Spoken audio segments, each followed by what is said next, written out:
First, Cameroon's attempt at national dialogue aimed at ending 3 years of conflict around an Anglophone crisis has faltered further. On Wednesday, delegates reportedly almost came to blows at the government-organised talks. Many opposition figures have stayed away or walked out after having dismissed the 5-day meeting as a farce.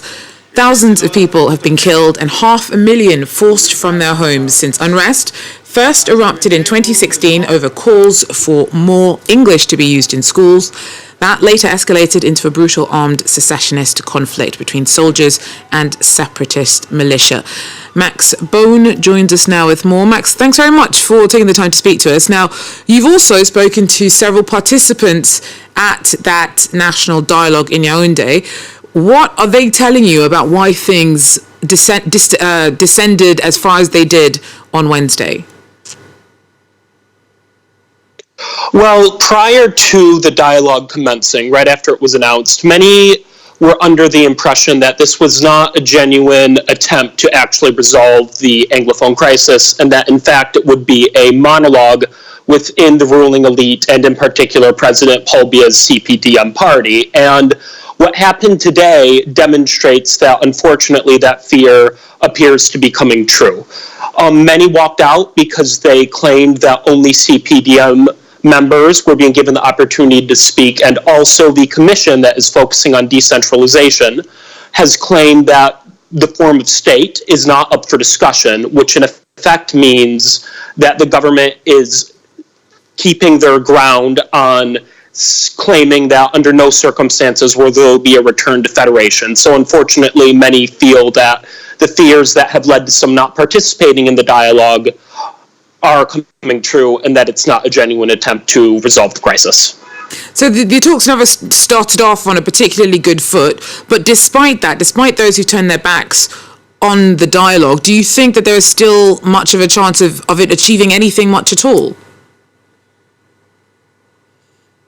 Unfortunately, no, because prior to the talks, many said, well, we are not going to participate because this is not genuine. And those who did participate did so believing that there might have been some event that has led the government to change its overall position. And the events of the past few days have made clear that under no circumstances is the government going to change its position. And furthermore, the secessionists, who are the ones fighting for an independent state by the name of AMBAZONIA, are not participating in the dialogue. So, no, unfortunately, there's really no way that this could do anything to resolve the crisis under the current circumstances. Now, both sides, both the secessionist militia and the soldiers, state soldiers, have been accused of committing horrible atrocities since the conflict escalated into violence in about 2017.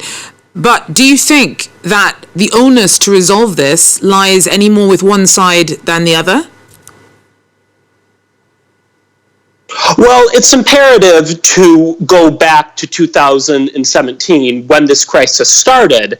And the fact is that this crisis started when the government violently clamped down on peaceful demonstrators. So therefore, it is clear that the onus is on the government. While the secessionists have committed many human rights abuses themselves and have also refused to enter into some forms of dialogue with the government, particularly informal dialogue or track to diplomacy, it is clear that the onus is on the government, both due to the decades of marginalization, the denial of burning down villages and other human rights abuses, and the basic fact that it is the actions of this government, the government of Paul Biya, that has led to this crisis breaking out. So unless the government changes its position, which they have not yet, unfortunately, there's no way that this crisis can be resolved. Thanks very much. Max Bone there.